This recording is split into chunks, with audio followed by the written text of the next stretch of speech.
This is a presentation of WCTV, all volunteer community access television from the Township of Washington.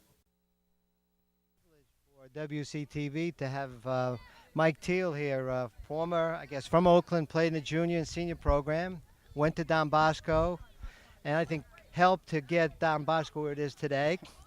Then went to Rutgers, and I think at Rutgers, I mean, you brought the Scarlet Knights on a board there with your throwing and ability and going to different bowl games. And then, of course, you went to the Seahawks, and now you're going to be in Chicago. So let's go back in time. You know, when you started, again, you were never always 6'5", so you started smaller, I guess. Yep. And you played in Oakland. You played in the junior program in Oakland. I started playing when I was in first grade. Actually, it's a funny story. My dad brought me down to the recreation program, signed me up for soccer. And because you couldn't start playing football till the third grade, but there weren't enough kids in the local football program to play, so they asked my dad, "Oh, you want to play?" And you know, he's a little young. I was playing with fourth graders as a first grader. I said, "Oh, yeah, of course I want to play football." So, signed me up. I played tight end my first year, and fell in love with the game. And the rest is kind of history.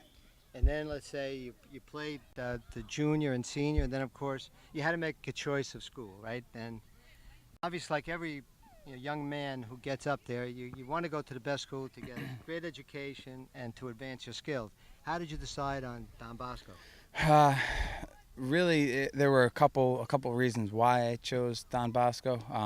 One of the reasons was obviously the education. I wanted to be able to go on and continue my learning into college, and the other was to play football for a great coach and Greg Toll, and I was fortunate to do that. And then the other was the location to my house. It was the closest school to my house that was a Catholic private school. So those three factors all played a role in the decision, and it wasn't an easy decision because the kids that I grew up with, I played football, basketball, baseball with them for 10 years, 12 years, and to leave them and have to make a decision and go out on your own kind of in a way was the best thing I've ever done, because it taught me how to handle situations, how to handle people when they act negatively towards you, and how to overcome obstacles. Yeah, because you would have had a choice to go to Ramapo or Indian Hills. I don't know if you had that situation then. Probably Indian Hills, right? They didn't have where you can go to either school, but picking Don Bosco is a fantastic school. Probably out of the three,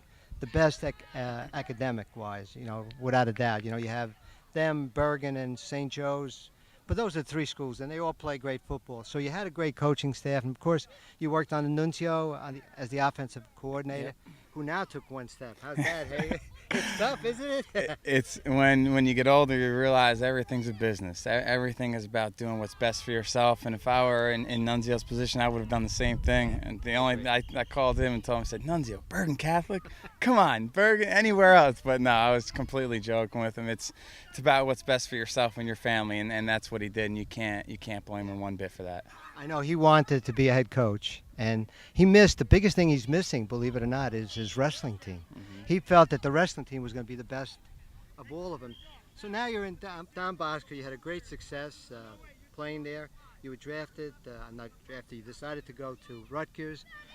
You had the local coach from Ramapo.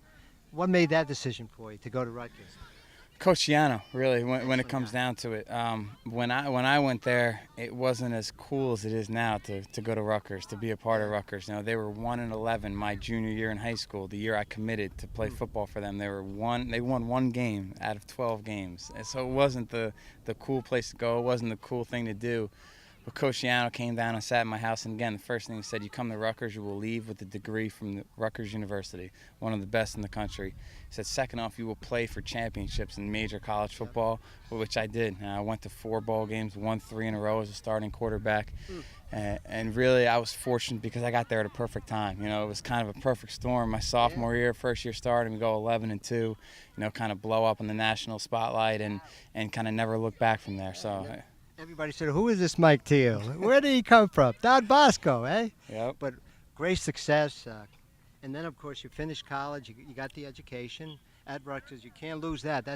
Sooner or later you have to stop unless you stay in the field of coaching, etc. And you're going to need your education. Now you sit there. Now the next day after you finish, now you got draft picks. Now you got to say, well, am I going to be picked? Who is going to get me? Am I going to have to be a free agent? Just take us through that role, how you went through it. You start by training specifically for the NFL Combine and those events. The Combine is, different tests to measure your football playing ability, to let the GMs and the head coaches and the teams see what you can do as an athlete, as a football player. So you start to train for that. So I went out to Phoenix, Arizona for 6 weeks. It was actually 7 or 8 weeks, and was out there training for football-specific drills, the 40-yard dash, the high jump, the bench press, all that stuff. Came back and went through my pro day and everything like that. And then when you finish your pro day, you get some workouts with coaches and teams that have interest in you. So I worked out for some teams. And then after that, it's out of your hands. It's the first time in my football career that a decision or an outcome has been out of my control. You control it when you're the quarterback on the field. You get to pick what college you go to. You get to pick, who you play with. But when it comes down to being drafted in the NFL, you don't have any control over it. So, for 2 days, I sat back and just watched and hoped and prayed. And, eventually my name got called, and it was one of the best days of my life. Yeah, and you're one of the few, because a lot of people, maybe in that position, and there's only so many places you could be picked, and it's a lot of things you have to pass, like you said, the skills, the different skill set. Also, they have that IQ test for quarterbacks, right, that they bank a lot on. They put you through all those series of tests, and where you don't get the picks, you're not doing high in those grades or you're physical, all these come into making that decision. So how was playing with the Seahawks? Yeah. Do you enjoy that time with the Seahawks? I did. I don't think I would have ever got to live in the Pacific Northwest without it. It's one of my favorite places in the world. The people out there are unbelievable. The food, the city's clean, everything about it. The fans are some of the best fans in the NFL. Made some real great friends out there. Some friends that I'm sure I'll be close with for the rest of my life. So there's no regret, no wish I had have done this, wish I had have done that whatsoever, by spending a year out in the Pacific Northwest. Beautiful.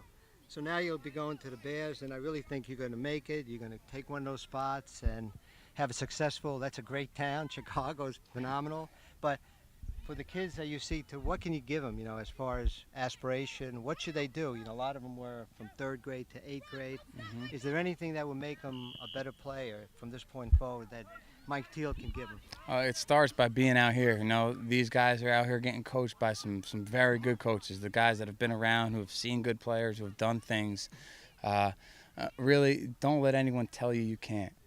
When I was younger, I had people tell me you can't do this, you can't do that, and that's what motivated me, when people told me I couldn't do it. And don't let anyone tell you you can't do something. You control your own destiny by the way you attack it, by the way you put in work, by the way you handle situations.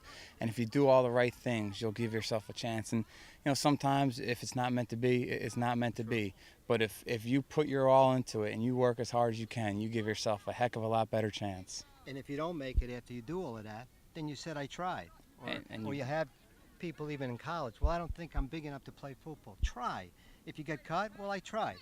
If you make it, then you keep going. And you have to, I guess, improve every day. Never say I reached my goal, I reached my peak. Always stress and go to where you can't touch it. Can always get better. This is a great job. I appreciate you taking the time with us. No problem. Good luck in your career, and we'll be watching you on Sunday and Monday nights. And I want to see Mike Teel, and you were here, and some of these young men who you were showing. I was watching you with the 5-step drop, the 4, beautiful footwork. If they can only get a percentage of that right now, they'll be a lot further advanced in their careers, and we'll watch them follow your footsteps. Congratulations. Super job. Thank you very much. Thanks for having me.